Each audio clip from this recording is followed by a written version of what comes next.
1940, Chicago, Illinois, one of Yes. the greatest cities in the country. What do you remember as a little kid? Mostly the snow, believe it or not. I enjoyed the first snowfall with no footprints or anything like that. That's what I remember mostly.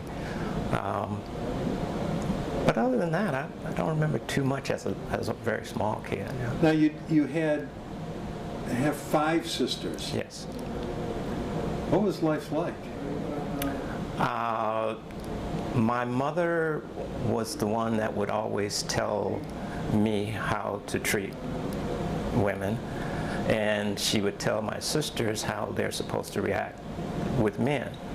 And one of the things she would tell them is that the man should always walk on the outside. And they would ask her, well, Mom, how do we do that? And she would say, well, walk them into the wall. And so they decided that they were going to practice on me. So they would walk me into the wall, and I moved to the outside still today. You were the second oldest, Yes. and you had 2 sisters born around when you were born, and then there was a big gap Right. until the rest of your sisters were born. Right. You said it was a long story. My mother and father, they were together, they broke up, they were together, they broke up, and it just seems like when they got back together, there was another kid born, so that's part of the long story. That's interesting. Do you remember your grandparents at all? I remember my great-grandmother and my 2 grandmothers, but none of the grandfathers. Tell me about your great-grandmother. She was a very interesting woman. We called her Grandma, Right. and she lived in Evanston. Mm-hmm. And she was the type that if you didn't call her before 6 o'clock in the morning, you wouldn't catch her because she would be up and gone. Very pro-male, I guess, for lack of a better term, because I remember her telling my sister that she needed to cut the chicken off the bone for her husband. That didn't go over well with my sister, but I loved her. I was 30 years old when she passed, so knew her a long time. Yeah. What year was she born? Do you remember? You know, they don't really know exactly when she was born. It was 1885, I think, or somewhere around there. And then, you said she lived in Evanston, one of the suburbs in Chicago. Right. What do you remember about your grandmas? They were very strong women, both of them. Fairly domineering. And I think that was part of my mother and father's problems, because my grandparents were very domineering. Yeah. High school. I went to St. Malachy's in Chicago, and I had aspirations to become a priest. So after I graduated from 8th grade, I went to the seminary, Quigley Seminary on the north side of Chicago. I went there for 2.5 years and realized that I really didn't have the calling. And so I left there. I went back to St. Malachy's, which also had a high school. And because of the workload at Quigley, I lacked a half a credit for graduating after 3 years of high school. So I took a course in biology and graduated after 3 years. I was 17 years old. Any sports at that time for you? I played a little basketball at Quigley. Wasn't very good, but I played. And we had to do gymnastics also. That was part of the curriculum. And you were a Cub fan as a kid? Yes. Bear fan? Yeah. Who are the players that you looked up to? You know, the ones that I remember, Ron Santo, Gene Baker, Ernie Banks, and Dee Fondy. All the infield guys. Yeah. And the Bears, Wait, you had to remember Billy Williams. I don't remember him too well, but I know I remember because it used to be Baker to Banks to Fondy. Right, yeah. Double play. That's what I remember more than anything else. Yeah. And the Bears, you were going to say Ditka? Yeah, Ditka. I followed him, but I didn't follow the players that closely. Yeah, it's a neat time though. Yeah. It's a neat sports town. Right, right. You know, Chicago is. Then the service was looming for you. Yes. When I graduated from high school, I was living on the west side of Chicago, and a lot of the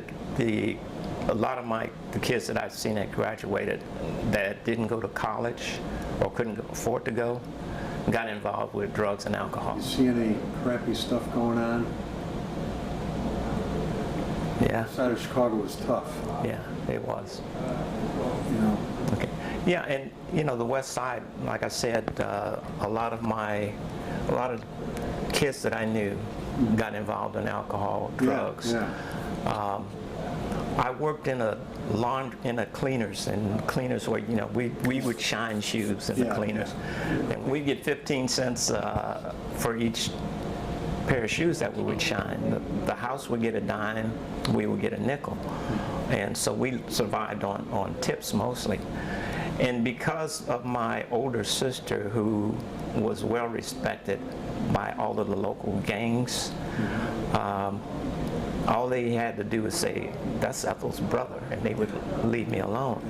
And I knew a couple of pushers personally, and one of them told me that he didn't ever want to see me involved in any drugs, which was kind of amazing. That's how he made his living, but he told me that he would never wanted to see me involved in drugs. And I said, that's not what I want to do. I couldn't afford to go to college. My parents couldn't afford to send me to college. And I was always fascinated by the TV series Victory at Sea and all of those names about those different places. And my dad talked about being in the Philippines when he was in the Second World War. And so there was 4 of us that decided we were going to join the Marine Corps under the buddy plan. And as it turned out, I was the only buddy that ended up in boot camp. So what did your dad tell you about World War II? What was he in? The Army? He was in the Army. In the Army? In the Philippines? Yeah. You know, it's kind of interesting. The only thing he told me, one day I was home on leave, and I said, "Dad, I don't think I'm going to go back." And he just looked at me. He says, "Okay." He says, "One thing about the military, they act like they don't know you're there, but they'll come and get you when you're not." So you join the Marines, you and your buddies, and your buddies somehow don't go. They don't go, yeah. So I ended up at MCRD San Diego. After graduation, I was a little guy. When I was in high school, they used to call me Shorty. I was about 5'4", maybe 120 pounds. After 3 months in boot camp, when I came home, I was 6 feet tall and had gained 25 pounds. And my mother looked at me and she said, "What did they do to you?" And it was basically exercise and nutritious meals that did it. Yeah. From there, I always wanted to go to the Philippines. I wanted to see the Philippines, Hawaii, Japan. And on my first tour in 1960, we set sail from San Diego. First place we stopped was the Hawaiian Islands. From there, we went to Japan. Then we went to Okinawa. And on Okinawa, we were there, and then we went to the Philippines and also to Hong Kong. Now, a young kid from Chicago, and I'm assuming this is your first adventure, long way from home. Yes. And now you're in Hawaii. Yeah. Did you think you were in paradise? Actually, I was disappointed, to be honest with you. Really? And I was used to the beaches in Chicago, Right, you know, Lake Lake Michigan. Uh-huh. And when I got to Waikiki Beach, and it was kind of a letdown. It wasn't what I imagined Yeah. it would be. Yeah. So that was a little bit of a disappointment to me. But Japan, Okinawa, Philippines, Hong Kong were very interesting places. Yeah. And did you finally wind up in Vietnam? I did, but that was years later. Okay, well, take us through. Okay, 1960, we were in Hong Kong, and we were headed back to Okinawa. The fleet was, and we got orders to go to Cambodia. A lot of people don't realize that, but we sailed in the South China Sea for 60 days, back and forth. And we had even gotten to the point where we were given our debarkation locations, telling us where we were going to land once we landed in Cambodia. And after 60 days, that didn't happen, and we just sailed back to Okinawa. And then from there, I came back to the States, and I had orders to Camp Lejeune, North Carolina, which I didn't like North Carolina. We landed in Vietnam, and it's comical now, but it wasn't then, because we were all in our flak jackets and helmets and packs and making a landing, which is what we're accustomed or trained to do. We go rolling into Cam Ranh Bay, and there are the Navy guys sunbathing on the ships, looking at us and laughing, and we were wondering, is this the war?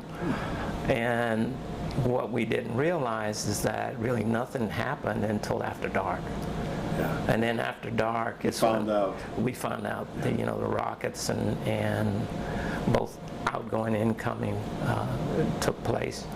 And then from there we went down to Dong Ha, which was like I don't know how to describe it. It was a base and a jumping off point for a lot of Marines in what they call the I Corps area.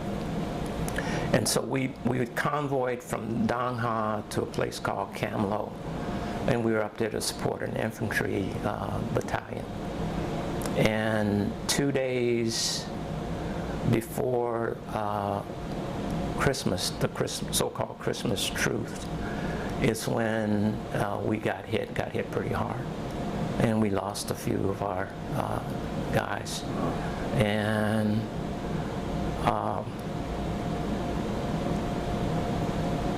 quite a few injured, and had to be medevaced. And I will have to say the most impressive part of that whole operation were the Navy corpsmen.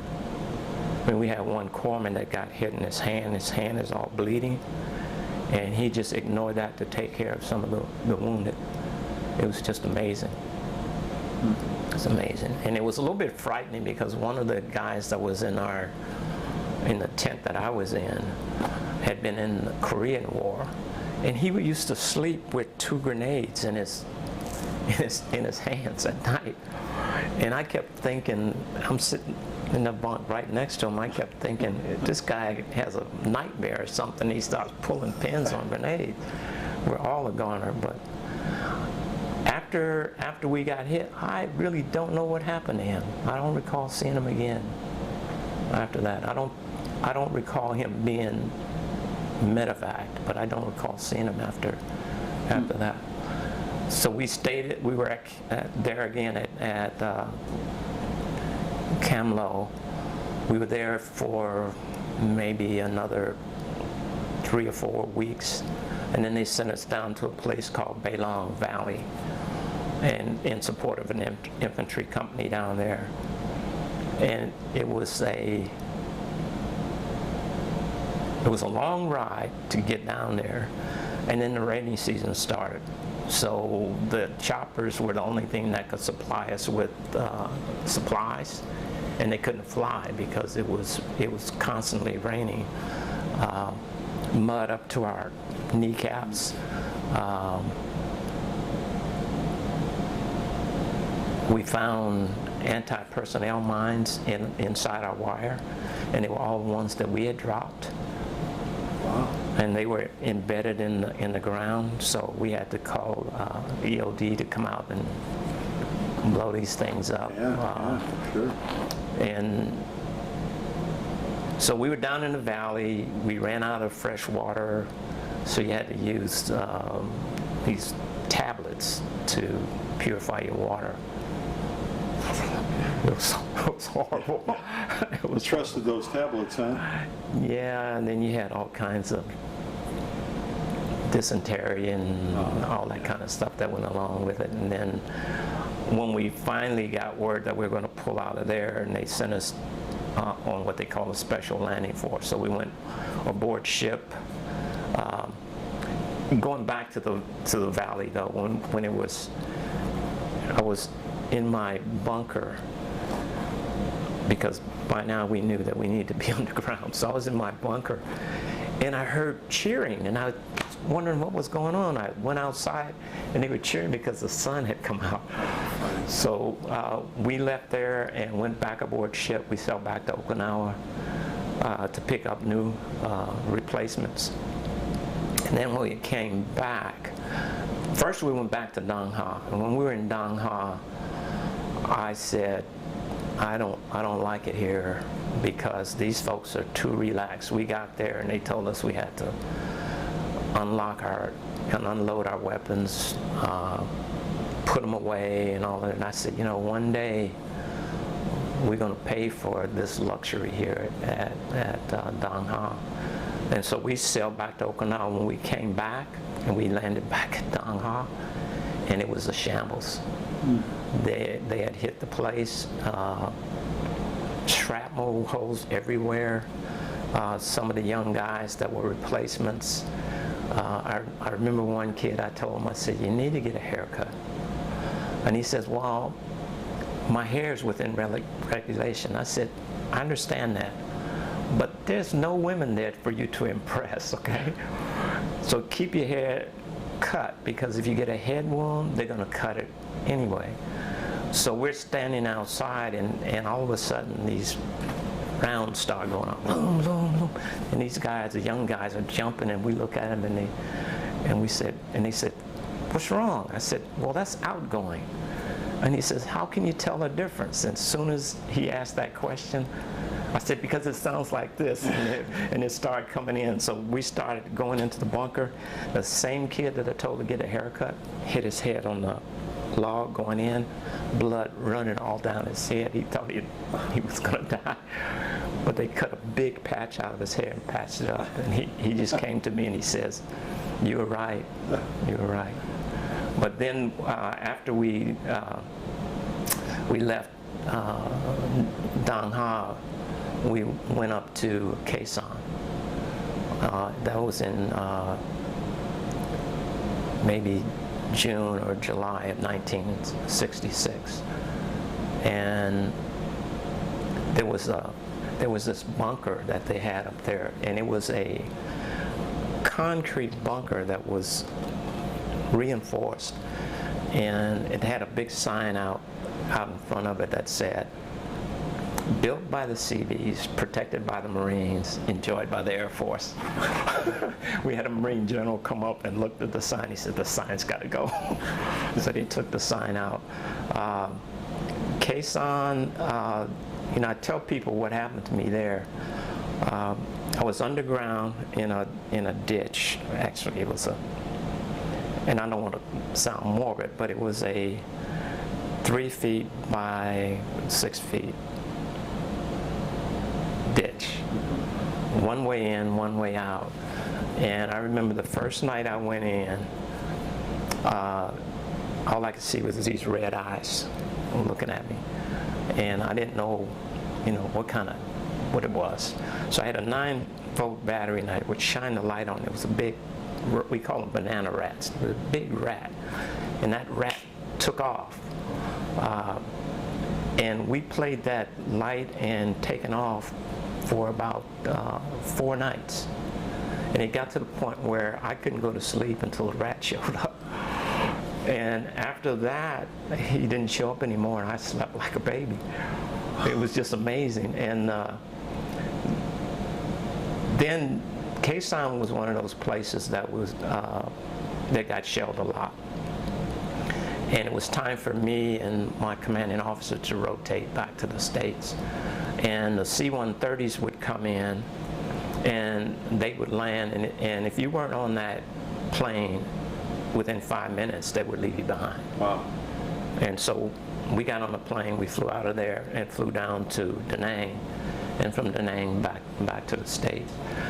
Actually, I thought I was going back to the States. I wanted orders to Com Chief School They told me I had special orders coming, so they sent me to Okinawa. I was on Okinawa waiting orders for 10 days. When my orders finally came, it said that I was going to DI school to become a drill instructor. The sad thing was I'd been away for 20 months, and I couldn't go home until after I went to MCRD for the interview to find out whether I would be selected to be a Marine drill instructor or not. So I went in and met with this major, and he asked me if I was interested in being a drill instructor, and I said absolutely not. He said, okay, be back here in January and report in. So January, I went back, I went home, and then I had to break it to them that they couldn't come with me to California until I completed DI school, which was 6 weeks. And so I reported back, went through DI school, I graduated from there, and was on the drill field as a Marine drill instructor. All right, so tell me now, you had 4 kids. One was, your wife already had the child. Yes. And then you never told us where your last one was born. Well, she was born in 1971. Our son was born in 64, our daughter was born in 71. Kind of followed the pattern of my parents, I guess. Yeah. Now, and before your son, your daughter was born when? She was born in 62. 62, and then your wife's child from the previous? She was born in 59. Okay. Son was born in 71. Okay. Daughter in 71. Daughter in 71. Okay, and then did you keep traveling, or was there a home then? You know, where were you stationed finally? I was stationed in San Diego, MCRD, and you know, as a drill instructor, you're training these young men to go to war. So the way it was set up, there were 3 drill instructors assigned to each platoon. And so you had one day you were there all night. The next day you were there until what we would classify as normal hours, which was about 6 o'clock. And the following day you were off. And then you would start the whole process all over again. And because we had overlapping platoons, we used to say it was day on, stay on, because at some point you would have a platoon that was getting ready to graduate and you had a new one coming in. So instead of getting that day off, you were working with the new recruits. And you know, people don't realize the sacrifice that military wives make. My wife basically raised our kids. I mean, my hat's off to her, because she was the backbone for raising the kids. You know, the only thing I asked her not to do was not tell the kids, wait till Dad gets home to be punished. I said, I don't want them afraid of me. I said, if they need to be punished, you punish them. You tell me about it. If I need to punish them again, I will. But and she honored that request. She honored that request. Best time of your life? Man, there were so many of them, but when I actually met my wife. Now you have 6 grandkids. Yeah. 3 great-grandkids. Yeah. What is great-granddad? What's the advice? Get an education. Get an education. I think education is the key to success for all of us. Get an education, choose your friends wisely, avoid alcohol and drugs at all costs. What affected you the most out of all the things that have happened in your lifetime? Of course, you had the Vietnam War, Kennedy assassination, moon landing, 9/11. What affected you the most? Kennedy's assassination was a biggie. I remember, it seems like everybody remembers where they were. I was in North Carolina, and at the time I was in what we call base telephones, so we were installing telephones and what have you. And we were cleaning our vehicle after we had just come in, and then we got the news that the president had been assassinated. That was really kind of devastating. You did a great job, man. You really did. Did you enjoy this? I did. Yeah, that's pretty good. Yeah. All right, I thank you.